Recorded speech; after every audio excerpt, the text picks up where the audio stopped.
Why was the room so quiet when every sound in her body was screaming? The fluorescent lights hummed overhead, the sterile buzz filling the medical bay of Fort. Staff Sergeant Maria stood at attention, her boots rooted like stone, though her hands trembled at her sides. Not from fear, not from weakness, from rage, contained, controlled, dangerous if loosed. Around her, a semicircle of soldiers and medical personnel formed a wall of eyes. Some looked away, ashamed to even be here. Others watched with a hunger she knew too well, the kind that thrived when someone else was dragged low. A spectacle, a humiliation disguised as procedure. This wasn't supposed to happen, not like this, not in front of everyone. At the far end of the room, Colonel James Mitchell watched. 52 years old, weathered from decades of deployments, he wore command like a second skin. And yet, as he studied Maria, his gut twisted. Something about this scene felt wrong. Protocol, yes. The warrant was official. The tip had come through channels, but his instincts told him this was more than procedure. It was a stage, a performance with Maria as the unwilling star. She had served under him for 3 years, disciplined, dedicated, a soldier who never gave less than everything, and now she was accused of smuggling contraband onto the base. Contraband, for her, it didn't fit. Still, rules demanded he stand witness. Captain, the base's military police commander, didn't share his doubts. He stood tall, self-satisfied, clutching the warrant like a victory flag. Had always disliked Maria.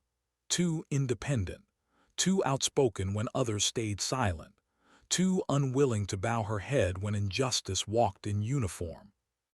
Now he had her cornered, or so he thought. Doctor, the chief medical officer, approached with latex gloves already pulled on. She didn't meet Maria's eyes. The doctor's voice was steady, but her discomfort was clear. "Sergeant, you understand why we're here. We need you to remove your uniform for examination." Maria's jaw clenched. 8 years she had worn this uniform. 8 years since the girl from East Lowe's Angels, barely 18, had stepped onto a bus with nothing but determination and a heart too stubborn to break. 8 years of proving herself twice over, once as a woman, once as a Latina, in a system that measured her worth by standards designed for others. And now, in front of men she had served beside, she was told to strip. "Ma'am, I've with the searches. My effects were examined, my clothing checked. There's nothing." "The warrant is comprehensive, Sergeant." His voice cut in, sharp and smug. "Any further delay will be noted in your record as noncompliance." A threat plain as daylight. Refuse and her career was over. Obey and her dignity was on the line. Maria's eyes swept the room. She knew these men, fought beside them, bled beside them. Some could not look at her now, their shame a fragile shield. Others stared openly, curious, waiting. The bonds of brotherhood meant little when a spectacle called louder. Colonel Mitchell shifted in place. His gut twisted. Maria's record had been spotless, not even a minor infraction. And yet here she was, accused like a criminal, pushed toward humiliation. Something about eagerness stank. But Mitchell couldn't stop it, not without cause. If he interfered without proof, he'd hand ammunition to the very people who wanted her broken. Maria drew in a breath, the kind you take before stepping into fire. Slowly she unbuttoned her jacket. The room hushed.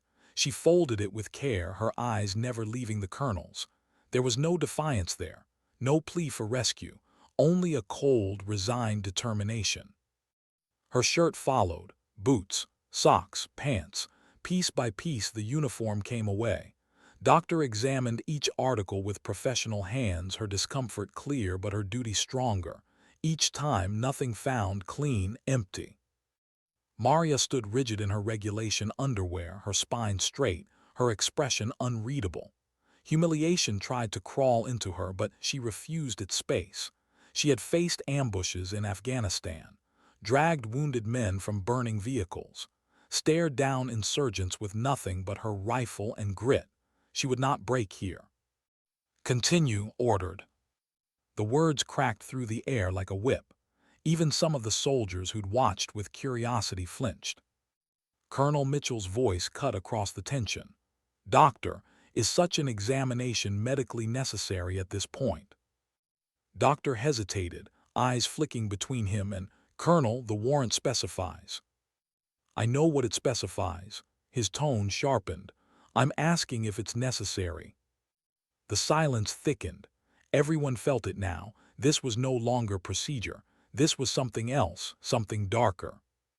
Maria breathed out slowly, steadying herself. "If this is what it takes to clear my name," she said, her voice calm but edged with steel, "then let's finish this." She reached behind her back. The clasp of her sports bra gave way. The room inhaled as one. The fabric fell, and the silence shattered. Gasps, a curse, even smug mask faltered. Because across Maria's back, from shoulder to waist, ink told a story no one expected. A tattoo, intricate and unmistakable. A soaring eagle with outstretched wings. A shield bearing the seal of the United States. Beneath it, words etched in bold script. "Death before dishonor." But that was only the beginning. Colonel Mitchell's eyes widened as details leapt out at him. Commendation numbers: Silver Star, Bronze Star with Valor, Purple Heart with Oak Leaf Cluster, a Combat Infantry Badge, coordinates: classified operation sites in Afghanistan and Iraq, symbols threaded within the design, each one secret to all but the initiated, the skull for sniper qualification, wings for halo jumps, and at the center, the dagger and lightning bolts. Delta Force, the Army's most elite, most secretive, most dangerous unit. Mitchell's breath caught. This couldn't be. This woman, according to every file, every record, had served in standard infantry units. 8 years of service, yes, but Delta, that world was invisible, buried behind layers of clearance and denial. Yet the evidence lived on her skin. Around the room, soldiers shifted uneasily. They knew enough to recognize the impossible weight of what they were seeing. A staff sergeant with the tattoo of a ghost, someone who should not exist in the daylight of Fort. Doctor's hands trembled. She continued the examination, but her eyes betrayed her knowledge. This was no decoration. This was history, carved in flesh, encoded for those who understood. His jaw tightened. His plan, whatever it had been, was slipping.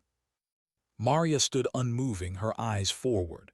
But for the first time since stepping into the room, the corner of her mouth curved. Not triumph, not arrogance, something quieter, relief. After 3 years of hiding, of silence, of playing small, her truth was no longer buried. Doctor cleared her throat. "Colonel, no contraband found. Subject is clean." But no one was thinking about contraband anymore. Colonel Mitchell stepped forward, his eyes fixed on the tattoo.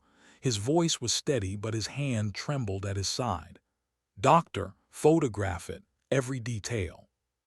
"Sir, with respect," began. "You will be silent," Mitchell snapped, steel in his tone, "until I tell you otherwise." His face paled. This was not the outcome he had engineered. Maria lifted her chin. For the first time in years, she stood not as staff sergeant, but as who she truly was.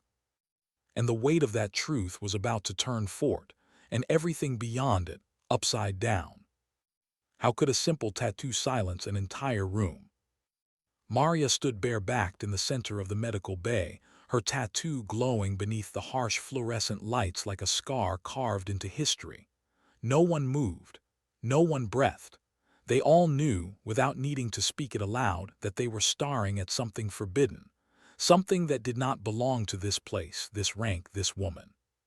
Colonel James Mitchell's pulse hammered in his chest. The insignia, the commendations, the coordinates. It was impossible. A staff sergeant did not carry those. A soldier buried in infantry records did not walk with ghosts of Delta Force inked across her skin. And yet here she was. Doctor lowered her hands, gloves trembling. "Colonel," she said softly, "she's clean, nothing hidden, no contraband." No one cared about contraband now. Mitchell's gaze stayed fixed on the woman before him.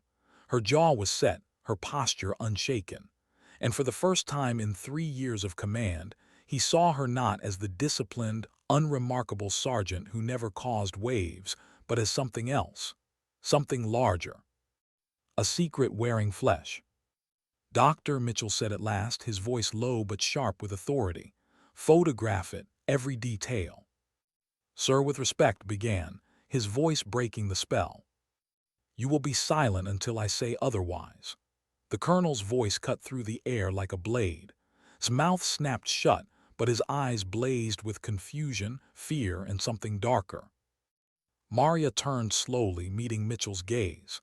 In her eyes he saw no fear, no shame, only inevitability. She had lived with this truth, hidden it, carried it beneath uniforms and silence. And now, like fire breaking through smoke, it could not be buried again.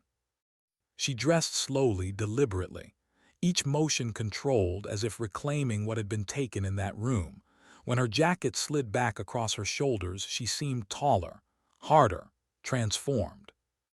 Mitchell's gut told him the ground beneath their feet had shifted. Whatever he had thought of her before, a good soldier, disciplined, brave, was a shadow compared to what stood before him now. He cleared the room. His voice boomed with a command none dared defy. "Everyone out. Now, doctor, remain. Captain, consider yourself suspended, effective immediately. I'll deal with you personally." The soldiers filed out, heads low, eyes wide. No one wanted to speak of what they had seen. They wouldn't dare. In minutes the room was empty save for three, Maria, Mitchell, and Doctor. Silence stretched, heavy as lead. "Sergeant," Mitchell began. He stopped. "No, not Sergeant, not anymore. Who are you?" Her eyes met his, unflinching. For 3 years she had worn the mask of Maria, but now the mask cracked. Her voice carried a weight he had never heard from her before. "I believe we need to have a conversation, Colonel." 20 minutes later, the colonel's office was locked, blinds drawn, white noise generator humming to drown any listening ears. On his secure terminal, files scrolled, redacted documents, names crossed with black ink, classified records buried behind layers of encryption.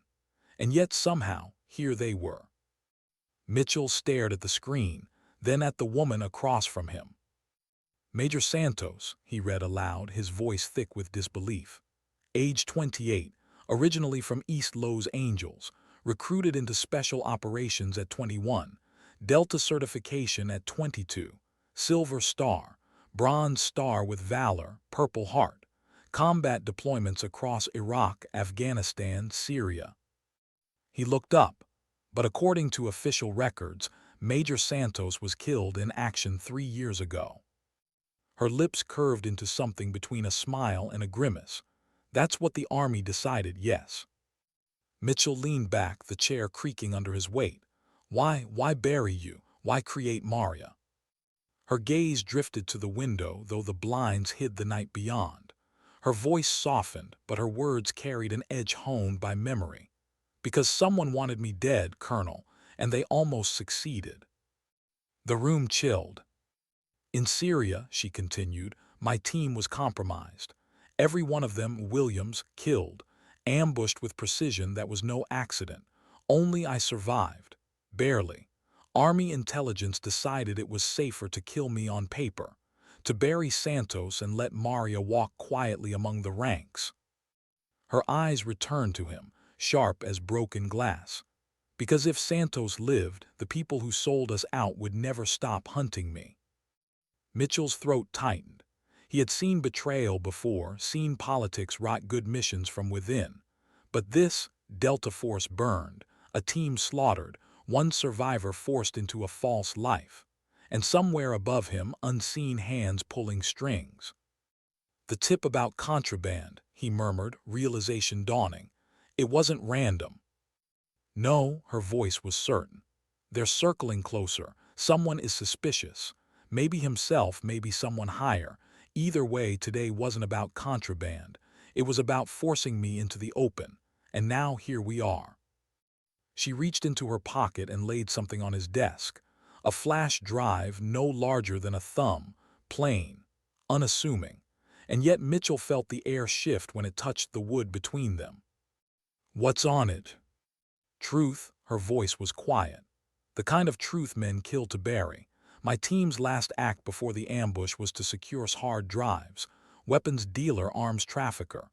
But what those files revealed wasn't just arms sales. It was treason. Names, ranks, dates. American officials selling out soldiers for money. Hundreds dead because of information leaked to the enemy. What he could before he died. He gave it to me. Mitchell's hand hovered near the drive, as if it were a live grenade. And you've kept this hidden for 3 years. Tell me, Colonel said bitterly, who would I have trusted with it? The Army, intelligence, the Justice Department, all compromised. I hand it over and it disappears. Then I disappear too. Better to stay dead, until now. The silence between them stretched, thick with weight. Mitchell's eyes dropped to the drive. He thought of soldiers ambushed on patrol. Convoys hit with precision IEDs. Missions gone wrong with uncanny timing. Had it all been betrayal?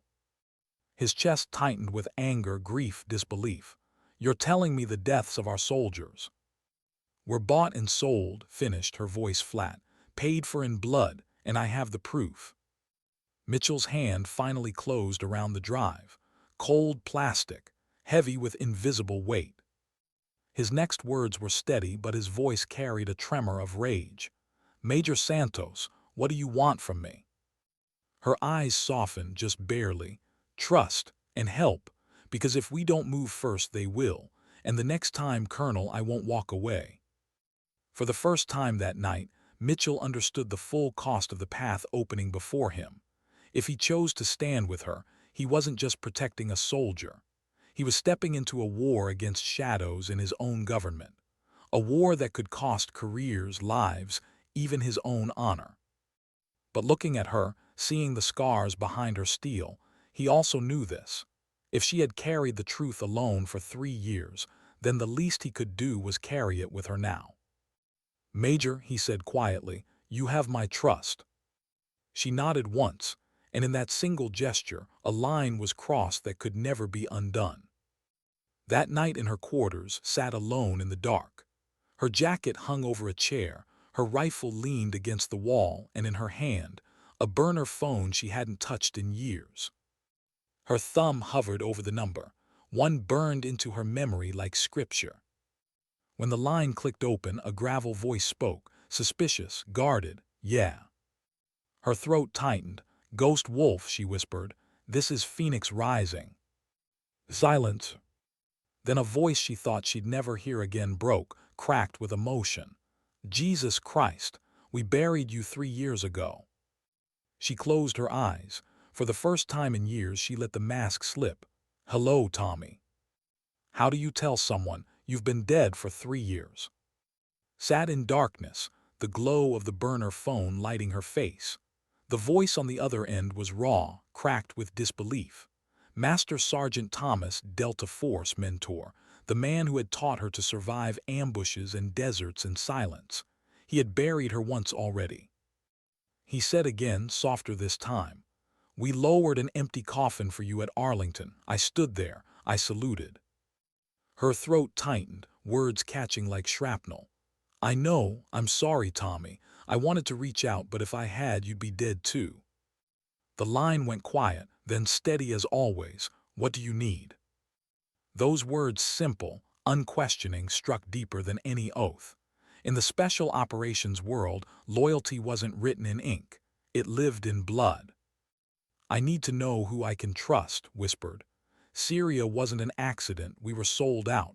Someone high up, and they're still hunting me. She heard movement on his end, the sound of a chair scraping, a door shutting, locks thrown. All right, tell me everything. Her eyes flicked to the window. Night pressed against the blinds. Somewhere beyond, footsteps echoed in the barracks hall. She lowered her voice further. They tried to frame me today. Contraband, humiliation, forced a search in front of the whole base. It was meant to discredit me, or flush me out. Either way, my cover's broken. Tommy cursed under his breath. Damn, who's behind it? Not sure yet, but Captain pushed hardest. Too eager, too precise. He wanted me stripped down, exposed. He knew something. Tommy said, voice low, you're not safe. They'll move on you fast now. Maybe tonight, do you have the package? Her hand brushed the small flash drive in her pocket. Always. Good, then listen carefully. You don't fight this alone. There are still people out here's brother's cousin, Williams's sister, families. They deserve the truth about what happened. We'll build a net around you. Quiet, fast. You just have to stay alive long enough for me to get there. She almost laughed. Stay alive, that's been the plan for 3 years. His voice softened, almost breaking. It's good to hear you. Her reply was cut short by a sound outside her door. A scrape. Subtle, careful, not a drunk soldier stumbling back to quarters. This was deliberate. Her body snapped into combat mode. She killed the phone, shoved it beneath her mattress, and slid to the wall beside the door. Every muscle coiled, every breath measured. Metal scraped again. The lock, someone working it. Through the window she caught movement. 2 shadows positioned outside, rifles slung, scanning angles, professionals, not MPs, not base security. These men moved like she once had, precise, coordinated. A snatch team. Her eyes darted to her footlocker. Buried beneath folded uniforms and regulation socks, her old tools waited. Knives. A compact gun smuggled from deployments past. Insurance she had prayed never to use again. Now they were her only chance. She armed herself in seconds, knife sheathed at her thigh, loaded, grenade pin ready beneath her fingers. The lock clicked. The door swung inward. 2 men entered first, rifles raised, eyes sweeping left and right with fluid precision. Contractors, not regular army. Let them step fully inside before she struck. The ignited blinding light and thunder filling the room. They staggered, shouting. In the chaos, her shots were precise, controlled bursts. 1 chest, 2 chest, both down before they hit the floor. The hallway outside erupted with movement, boots pounding, orders shouted. She ducked back, heart steady, training overriding panic. This wasn't a drill, this was an execution order. She moved fast, dragging the bodies to the side, scanning their gear. No insignia, no names, clean, untraceable, military contractors hired for silence. Through the window she spotted more.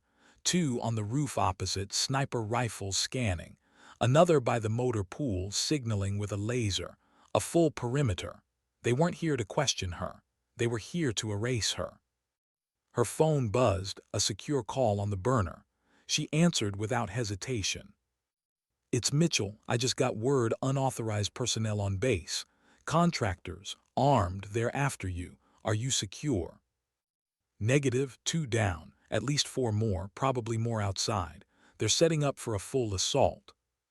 Hold position. I'm sending help. No, her voice was sharp, final. I can't trust anyone in uniform right now. If they breached this far, someone opened doors for them. Through the window, floodlights flared. The roar of rotor blades filled the air. A helicopter circling, searchlights scanning.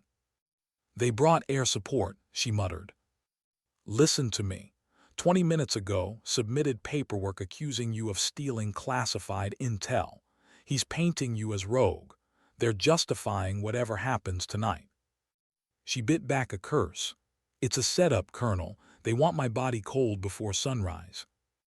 Dead? She ended the call. She couldn't afford the distraction. The hallway filled with boots. They weren't being subtle anymore. Grenades clipped, breaching charges placed. She checked her weapon one last time, then smiled grimly. If they wanted her erased, they'd have to fight for it. The charges blew, the door frame splintered. She moved, a blur of fire and precision. First man dropped before his rifle cleared the breach. Second took rounds in the shoulder, spinning out. Third laid suppressing fire, pinning her. Bullets chewed the wall, shards flying. She rolled, returned fire, caught him in the throat. He collapsed, choking on blood. The roar of the helicopter grew louder, circling, preparing to land. They weren't just here to kill her. They were here to extract her body. Santos doesn't die easy, she whispered to herself. She grabbed the spare flash drive from her desk, a backup, encrypted. She typed one last message into her phone, package at Phoenix Nest, bird in the air, going dark, sent to Tommy. Then she smashed the device against the wall, killing its signal. Time to vanish. She tied bed sheets together, rigged a rope from her window, and slipped out just as bullets tore through her room. The 15-foot drop jarred her knees, but she rolled, came up running. Shadows swept across the ground as the helicopter searched. She hugged the buildings, moving fast, mind running through maps of the base she had memorized in 3 years. Destination, motor pool. If she could get a vehicle, she might break the perimeter. Floodlights swept again, voices shouted, boots thundered behind her. She yanked the pin on her last, lobbed it toward the barracks entrance. The explosion ripped night open, confusion spreading like fire. Men shouted, disoriented. She ran harder. Ahead, the communications building loomed, lightly guarded. She could cripple coordination if she cut comms. 2 guards at the door, regular base security, kids who had no idea what storm they were caught in. She couldn't kill them, not them. She crept from their blind spot, moved like shadows, struck fast. 2 choke holds, clean, silent, both slumped unconscious. Inside, the hum of electronics filled the air. She ripped boards, severed cables, cutting lines of communication. Darkness fell across half the consoles. Base-wide chatter fractured into static. Outside, her burner buzzed one last time. A message from an unknown number, Phoenix, this is Angel. Package received. Nest is compromised. Extract Point Charlie, T-minus 20 minutes. Her chest tightened. Angel, Tommy's call sign. He had the package, he was coming. But 20 minutes was an eternity when death hunted you.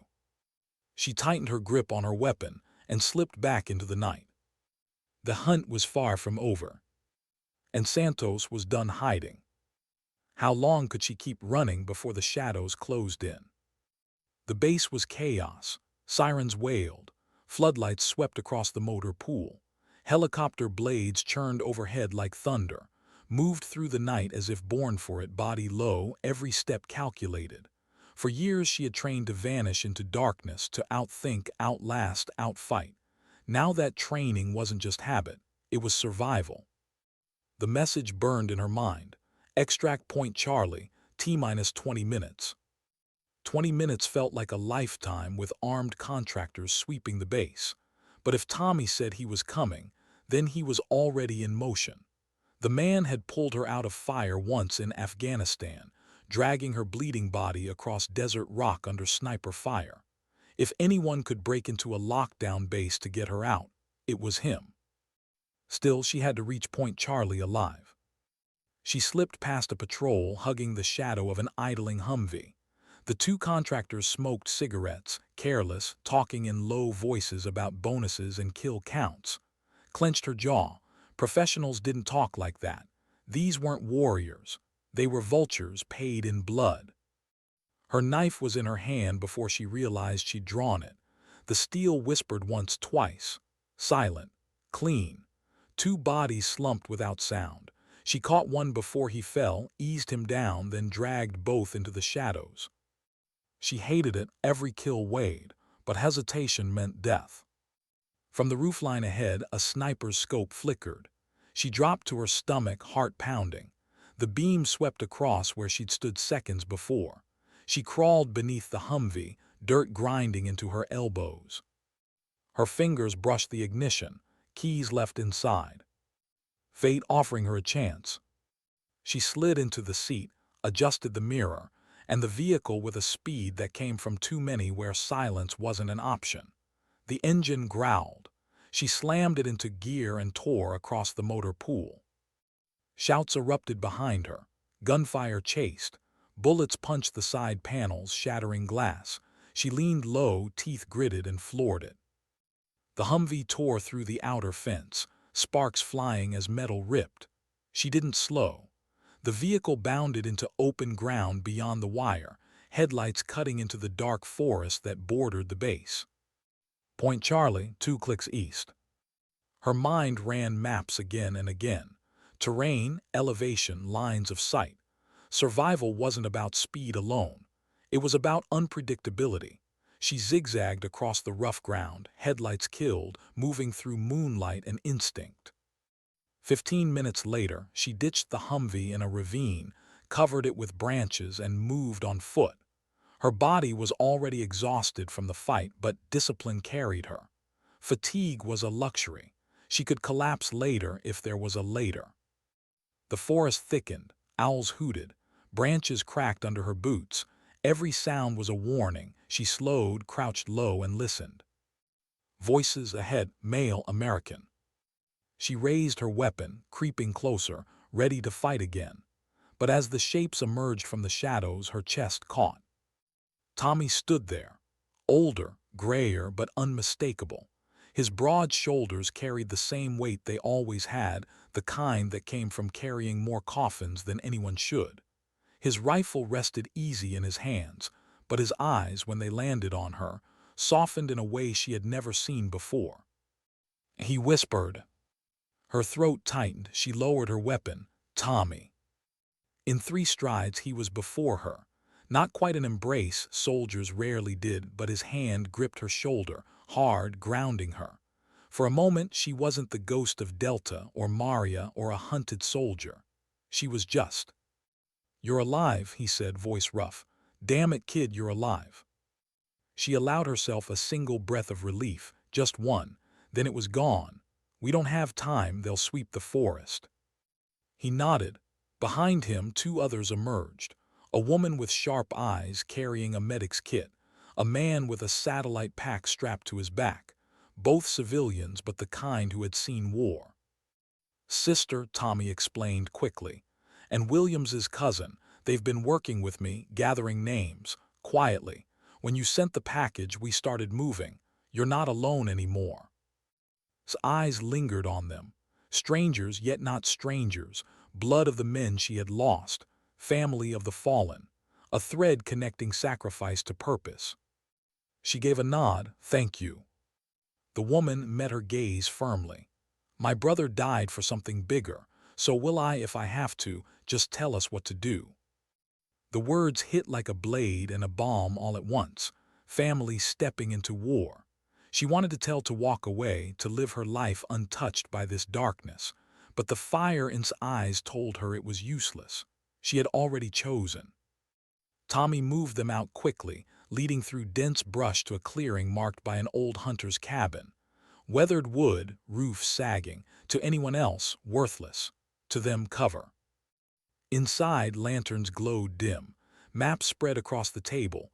Radios hummed faintly. A small arsenal of weapons and rations was piled neatly in a corner. It wasn't much, but it was a start. "Welcome to the nest," Tommy said grimly. Scanned the maps, recognizing routes, identifying choke points. She pointed to the nearest town. "They'll lock this place down within hours. Won't stop. Not until my body's cold. We need to move." Tommy leaned on the table. "We're not just running. You sent me the drive. We cracked it. There's enough on there to bury careers, maybe topple a few senators, but we need more. Verification. Hard evidence that can't be dismissed as fabrication. And we need names," added, her voice sharp. "I want to know who signed my brother's death warrant." Stomach twisted. She wanted that too, but chasing truth meant stepping deeper into the fire. Before she could answer, the cabin shook with a distant explosion. A plume of smoke rose through the trees. "They found the Humvee," the comms man muttered. "We're out of time."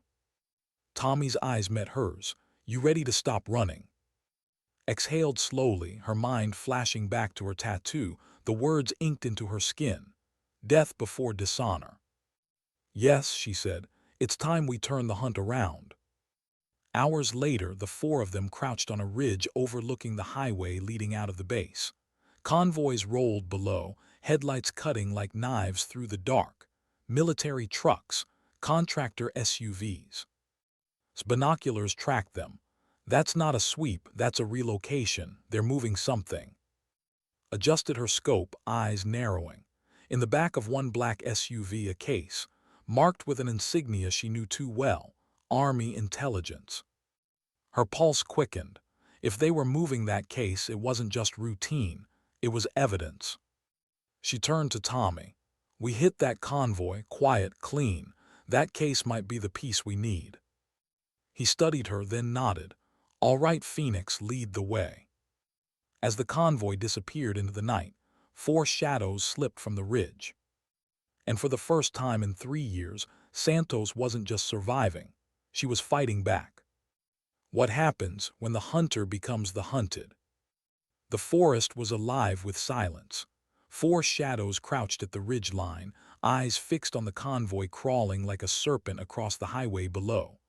Engines rumbled, headlights carved through night, tires hissed against asphalt. To anyone else, it was just another military movement. It was opportunity. Her scope tracked the black SUV near the center, not the lead, not the tail, right where a precious package always rode, shielded by muscle on both sides. Inside the case, the insignia burned into her memory, intelligence, proof. Tommy lay prone beside her, calm as a mountain.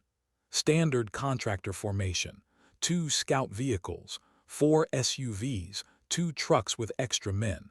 You hit the wrong one, it all goes south. His voice was steady. "We don't miss." Shifted nervously, binoculars pressed to her eyes. She wasn't a soldier, not trained for this. Yet her jaw was set, her brother's ghost pushing her forward. "What's the plan?" Pointed to the curve 200 meters ahead where the road narrowed between rocky outcroppings. "We bottleneck them there, disable the lead, take the center SUV, extract the case, in and out." The comms man, cousin to Williams, quiet but sharp, tapped his headset. "I can jam them for 3 minutes max before their secondary net reboots. After that, reinforcements will pour in." "3 minutes is enough," said. Her words carried no hesitation, no fear, but inside a storm raged. This wasn't a mission sanctioned by flags or orders. It was revenge, redemption, treason hunting treason. Every step risked not just her life but theirs, civilians, family, the last fragments of her team's legacy. Could she live with their deaths on her hands? Her fingers brushed the tattoo on her back, hidden beneath her jacket. Death before dishonor. The ink had been carved not as decoration but as oath. She couldn't undo the past, but she could honor it. She breathed once deeply, and then whispered the words that once set entire in motion. "Execute." The first explosion lit the night. A controlled charge under the asphalt tore upward, flipping the lead SUV onto its side. Tires screeched. Men shouted. The convoy ground to a halt, chaos rippling back through the line. Was already moving. She sprinted from the tree line, rifle up, eyes locked on the center SUV. Controlled bursts of gunfire shattered windows, dropped 2 contractors before they even cleared doors. Tommy's fire followed, steady and surgical, each round a punctuation mark in the chaos. Stayed back, covering their flank with trembling but determined hands. His jammer buzzed, crackling as it suffocated enemy comms. 3 minutes, no more. Reached the SUV, yanked the rear door open. A guard inside lunged, knife flashing. She caught his wrist, twisted, slammed his head against the door frame. He dropped unconscious. There it was, the case, black, locked, marked with insignia she hadn't seen since Syria. Her heart pounded. She grabbed it, slung it over her shoulder, and shouted, "Move." Gunfire erupted from the rear trucks. Contractors spilled out, disciplined, flanking fast. Bullets sparked against rock. One grazed arm, burning like fire. She ignored it. Pain was nothing new. Tommy barked orders, his voice calm even under fire. Cover left, push back to the ridge. Fired wildly, forcing 2 men into cover. Lobbed smoke grenades, billowing a thick gray wall across the road. Clutched the case as they fell back. Steps measured, formation tight. Contractors pressed, shouting commands, but without comms their coordination fractured. The tree line swallowed them.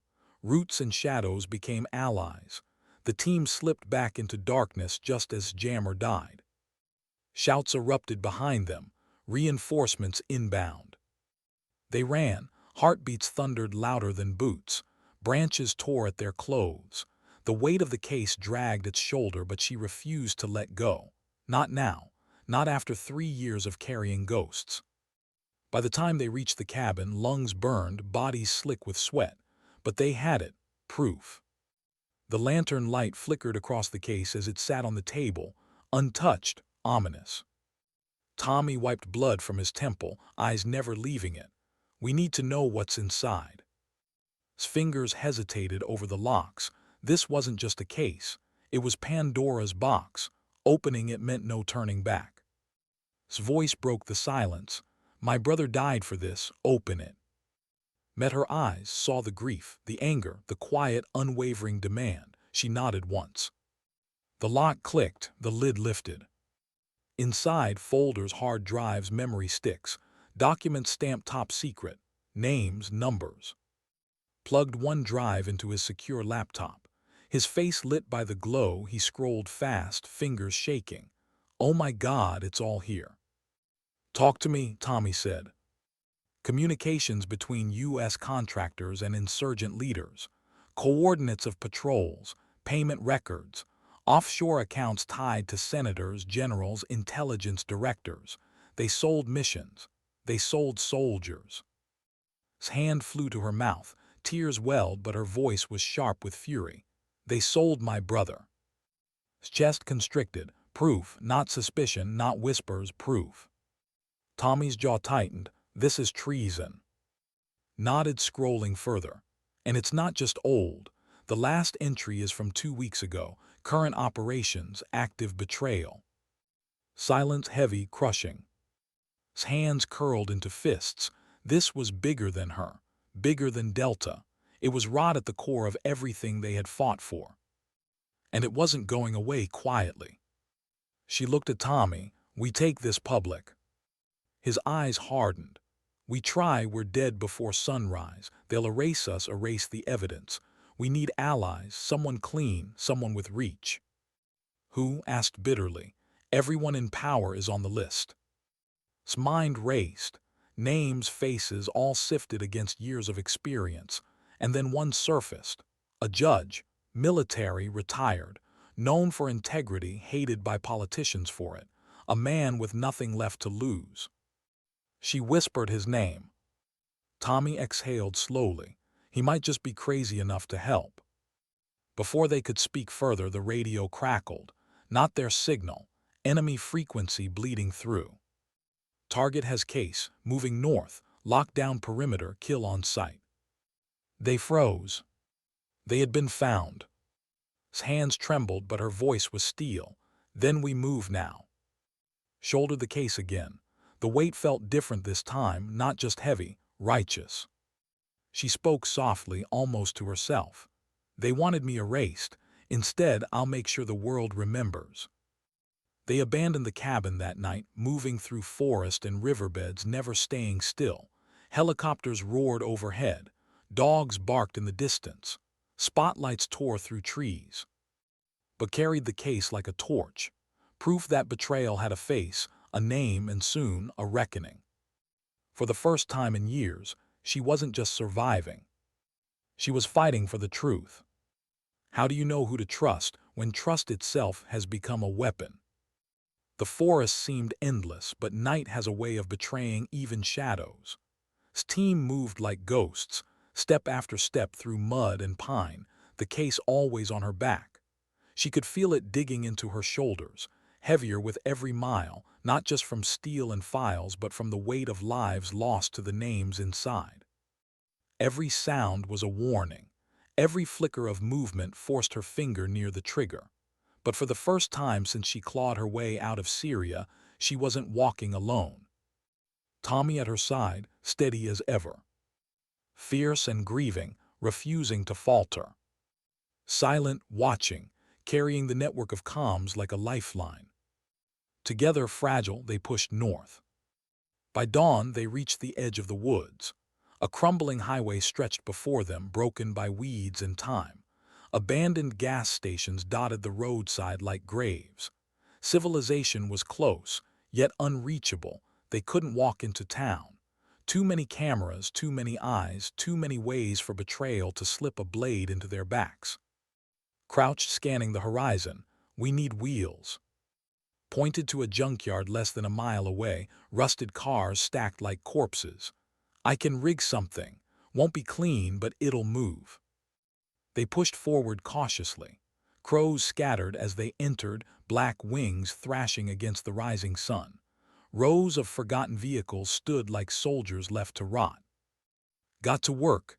Within an hour, the guttural roar of an engine filled the air. A pickup, patched together from parts, coughed to life. Not perfect, not subtle, but it would move them. As they loaded gear, lingered by the case, her fingers brushed the latch as though touching her brother's memory. "You think this judge will listen?" Hesitated. "If anyone will, it's him." "Why him?" "Because he doesn't fear power," said quietly, "and because he already lost everything they could take from him." They drove through back roads, avoiding highways, sticking to dirt paths when they could. The hours stretched long, silence heavy inside the cab. Tommy finally broke it. "You know they'll never let this reach daylight, right?" His grip on the wheel tightened. "Then we make them fail." "You're not Delta anymore, kid. You're carrying civilians now. This isn't a strike team."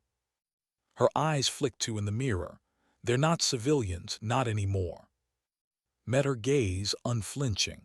"We don't get to hide behind that word, not after what they did to our families." Tommy sighed, muttering under his breath, "God help us all." By nightfall, they reached one of Tommy, a farmhouse on the edge of nowhere, its windows dark, its doors reinforced. They entered cautiously, weapons raised, but found only dust and silence. Inside, they spread maps across the table, pointed to a city 2 days away. "He lives there, retired, keeps out of politics. That's where we go." Tapped his laptop nervously. "Signal's shaky, but I managed to scrape chatter. They know we have the case. The orders kill on site.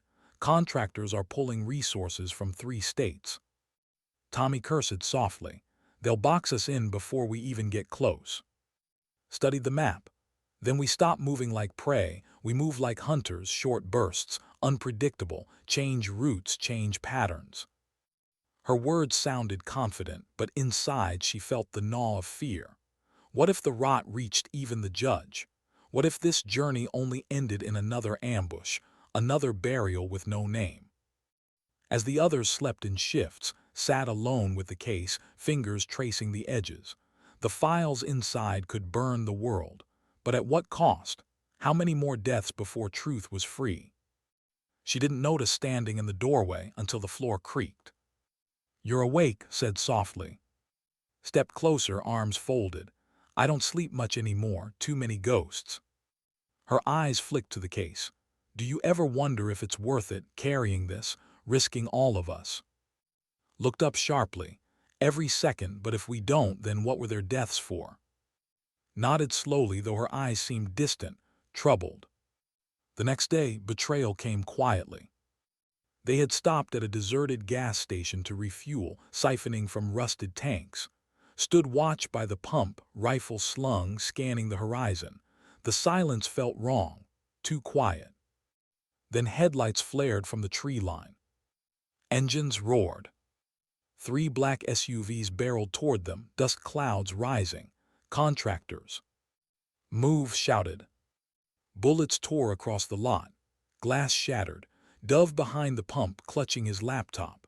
Tommy fired steady bursts, dropping one tire then another, but they kept coming. Dragged toward cover, but something in his eyes froze her. A hesitation, a flicker of guilt. His mind screamed. She shoved her down just as rounds chewed the concrete where had been standing. They fought hard, but it was too clean, too precise. The contractors knew their position, their timing, even the coordinates they hadn't shared with anyone outside. Someone had talked. By the time they pushed back the last of the attackers, the pickup was shredded, their supplies scattered. The case, still clutched by, felt heavier than ever. She turned slowly, eyes locking on, "You told them." Froze, her face twisted, torn between fury and grief. "I had no choice. They called me. They had my mother, my niece. They said they'd kill them if I didn't give something." The words cut deeper than any bullet. His hands shook, anger boiling. "And you believed them, you sold us out." Tears streaked his face. I thought maybe they'd let you live if I made it easy. I didn't know they'd come this fast." Tommy stepped between them, voice hard. "Enough. We don't have the luxury to tear each other apart." But's chest burned. Betrayal from the inside. The one thing she couldn't fight with training or bullets. She turned away, clutching the case. "If they're alive, we'll save them. But if you ever sell us again, I won't hesitate." Sob shook the silence. That night they ditched the pickup, moving on foot again, deeper into the back roads. Every step felt betrayal like a knife in her spine. But she also felt something else, pity. Because betrayal under duress wasn't treason. It was desperation. And desperation made good people bleed in ways they never wanted. She couldn't decide which was worse. By the time dawn broke, they were closer to the city, closer to the judge. But shadows followed them, always closer. And knew one truth more than any other. They weren't walking toward safety. They were walking into fire. What if the only man you trusted with the truth was already waiting for you? The city rose from the horizon like a shadowed promise. Skyscrapers gleamed in the morning light but saw only traps. Cameras on every street corner. Patrols in unmarked sedans. Too many eyes, too many ears. They entered by bus's idea. A disguise of anonymity. 4 weary travelers, clothes ragged, faces drawn. Just another family fleeing somewhere else, nothing to notice. She kept the case clutched beneath her jacket like a child she refused to surrender. Tommy's gaze never stopped scanning.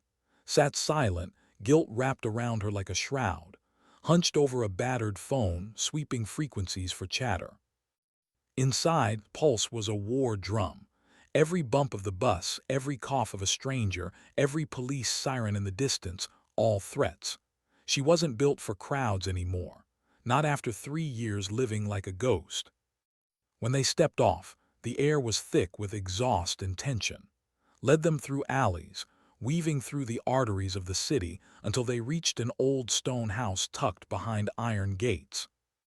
The brass plate on the door was weathered but still clear. Judge. Her breath caught. She had never met him, but his reputation preceded him. A man who'd torn careers apart with a single ruling, who had walked away from the bench rather than bend to politics. Tommy rapped on the door 3 times. They waited, silence. Then the door creaked open. The man who stood there was older than expected. White beard, deep lines cut into his face, but his eyes, sharp, piercing, alive with something more dangerous than age. Conviction. "Colonel," he said, voice gravel but steady, "and you must be the ghost everyone swore was dead." Stiffened, her instinct screamed ambush. "How do you know me?" The judge's eyes didn't waver. "Because when your team went down in Syria, I read the classified reports, and I smelled the lies. I told myself if Phoenix ever walked back into the world, I'd be ready." Her pulse eased just barely. She nodded once. He stepped aside. "Come in quickly." The house was old, walls lined with books and dust. It smelled of tobacco and ink, but beneath the quiet hum of age sensed steel, reinforced windows, cameras in the corners, panic buttons near the doors. The judge wasn't. He lived like a man waiting for wolves. They set the case on the oak table. The judge leaned over it, hands resting heavy, like a priest at an altar. "Do you know what you're holding?" he asked. His voice was low, certain. "Proof." He studied her a moment, then motioned for. The laptop came alive, files spilling onto the screen. Documents, recordings, transactions. Treason laid bare in ones and zeros. The judge's jaw tightened as he scrolled. "Good God, it's worse than I imagined. Senators, generals, contractors, names I've shared meals with. They sold lives for contracts and votes. His voice cracked. My brother, his name in there, isn't it? The judge didn't look away from the screen. Yes, and 100 more, all marked as expendable. Sob filled the room, placed a hand on her shoulder, firm, grounding. She had no words, there weren't any. The judge finally closed the laptop. His gaze was hard as stone. This isn't just corruption. This is treason at the marrow of the Republic. If you release this recklessly, they'll spin it as lies, foreign interference, disinformation. They'll bury you and everything you've risked. Then what? Asked sharply. You're saying do nothing. I'm saying we need to be deliberate, the judge said. Truth isn't enough. It needs teeth. We need the right courtroom, the right witnesses, the right chain of custody. Otherwise, this case dies before it breathes. Tommy growled. We don't have months to build that. They'll kill us before sunrise. The judge met his stare. Then we make them try. That night they stayed in the house. Heavy curtains drawn, lights dim, silence thick. Lay on a cot in the study, rifle by her side, sleep impossible. Her mind replayed the judge's words, twisting them. Truth isn't enough. She remembered the humiliation on the base, the tattoo stripped bare for everyone to see, the sneers, the whispers, the laughter. Truth hadn't been enough to stop that either. She sat up, whispering to herself, so what's left? From across the room, Tommy stirred. What? Shook her head. Nothing, go back to sleep. But he didn't. He sat up, eyes on her in the dim light. You're carrying too much, kid. Her jaw tightened. You think I don't know that? I'm saying you don't have to carry it alone. For a moment, silence. Then she said the words that had burned her sinceria. They left us there, Tommy. Someone signed the order. They knew we'd die, and I lived. Why me? Why not? Why not? His voice was quiet. Because you were stubborn enough to crawl out. Because the world needed you angry enough to still fight. The words cut and healed all at once. The attack came just before dawn. A low hum woke first. Not inside, outside, engines, distant but closing. She was on her feet in seconds, rifle raised. Up, everyone up. The judge appeared in the hall, revolver in hand, eyes cold. They've found us. Headlights flared outside the gates. Black SUVs, 4, maybe 5. Men spilled out, rifles ready, moving fast. Positions, Tommy barked. Scrambled to jam signals, clutching her rifle with trembling hands. Took the front window, sight fixed, breath steady. The first shot cracked the glass. A bullet punched into the wall inches from her face. She returned fire, precise, controlled. One man down, another dropped. The house erupted into chaos. Muzzle flashes lit the night, bullets tearing through walls, glass shattering. The judge fired steady from the doorway, his revolver booming like thunder. Tommy moved like a storm, his bursts deliberate, cutting down anyone who pushed too close. But they were outnumbered. Grenades landed on the porch. The blast shook the walls, splinters flying, screamed, ducking behind the table. His jammer fizzled, overloaded. Reinforcements would be swarming within minutes. His pulse was ice. We can't hold. The judge's voice cut through the chaos. Then you run, take the case, leave me. No, snapped. You don't understand, he barked. I'm already dead in their eyes, but if you fall, the truth dies with you. Go. Bullets shattered another window. Smoke filled the air. The attackers pressed closer. Tommy grabbed shoulder, eyes fierce. He's right, we move now. Her chest burned. Everything in her rebelled at leaving him, at leaving anyone. But she saw the steel in the judge's eyes. He had made his peace. His last stand wasn't for him. It was for them. She nodded once, throat raw. We'll finish it. He gave her a thin, grim smile. I know you will. They broke through the back, slipping into the alley as the judge's revolver thundered one last time. Smoke and fire swallowed the house. Didn't look back, couldn't. The case dug into her shoulders as she ran. every step heavier than the last. The judge's sacrifice had bought them minutes, maybe hours, but not safety. They had proof, they had blood, and they had one final chance to bring it all into the light. How do you drag shadows into the light when the shadows fight back? The city was awake with sirens by the time and her team reached the courthouse. Smoke still clung to their clothes from the judge's sacrifice. His last stand had bought them this, one chance to make the truth unkillable.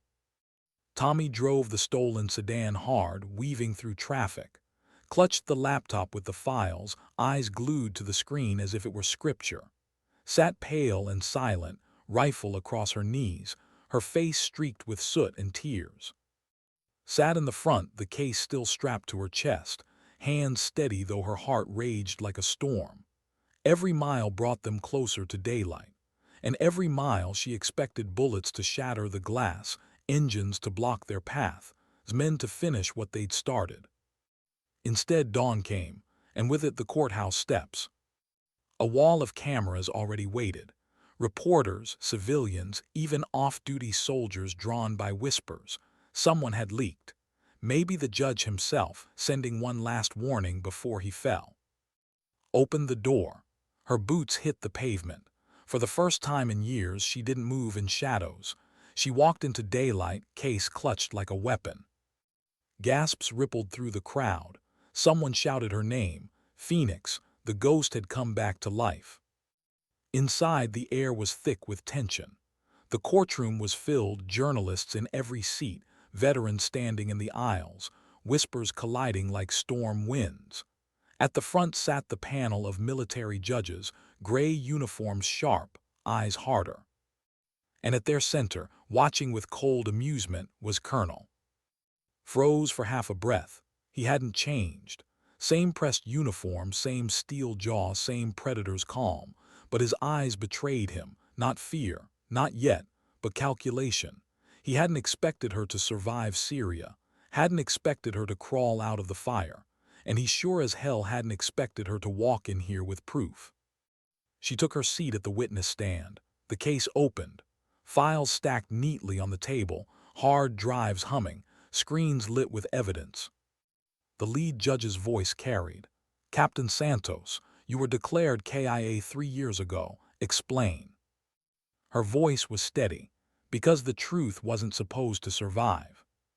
The room stilled. She began to speak, not fast, not slow. Her words came measured, deliberate. She spoke of Syria, of the ambush, of the betrayal that left her team to die.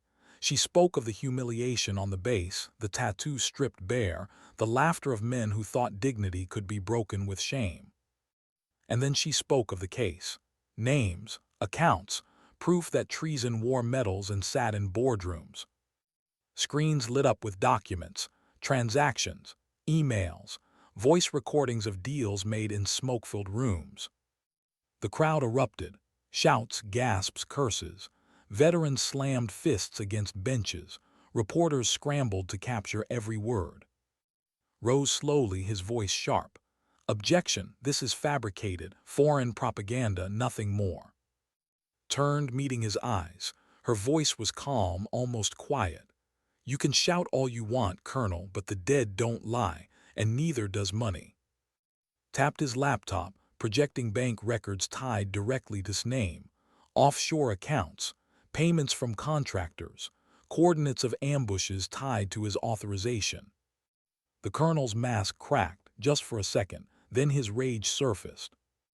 "You think anyone will believe you? You think parading your dignity makes you a hero? You're nothing, Santos, a ghost, a mistake that should stayed buried." His voice cut like steel. "The only mistake was thinking you could bury truth." The judges pounded the gavel. Order was demanded. Soldiers pressed closer too, not to protect him, but to hold him in place. The tide was shifting, and he saw it. But wasn't done. With a sudden motion, he lunged. A hidden pistol flashed from beneath his uniform. Gasps tore through the room. Moved without thought.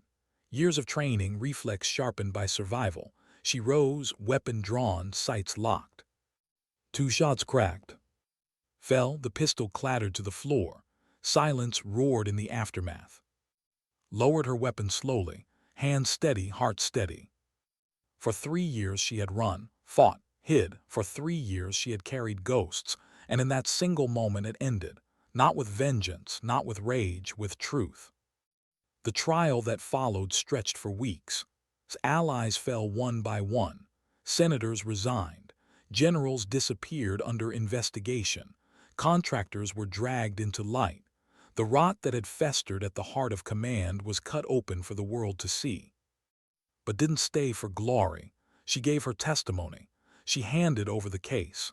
And when the world wanted her face on every screen, she walked away. Tommy found her days later, standing alone on the courthouse steps, staring at the flag that rippled against the sky. "You did it," he said. Shook her head. "No, the dead did. We just carried their voices here." Stood nearby, silent but steady, her eyes red from both grief and relief. Packed his laptop into a bag, already working to protect the files from ever being buried again. Turned to them, her voice soft. "It's not over. It never will be. But at least now, when they write the names of the fallen, they won't write them in vain." The wind shifted, carrying the echo of sirens, of shouts, of history turning on itself. Closed her eyes. She thought of the tattoo burned into her back, revealed in humiliation, once used to strip her dignity. Death before dishonor. For years those words had been a burden, a scar. Now they were truth. Months later, long after the world had turned its gaze to other scandals, sat alone on a quiet hill where her team was buried. She laid her rifle down in the grass, tracing her fingers across the names carved in stone. Williams, others, too many. She whispered to them, "We made it, you're remembered, they'll never erase you again." The sun dipped low, shadows stretched long. She stayed until night fell, until the world was quiet again. Then she stood, shoulders straight, eyes clear. The fight wasn't over, it never would be, but dignity doesn't shout. It simply acts. And she would carry it always.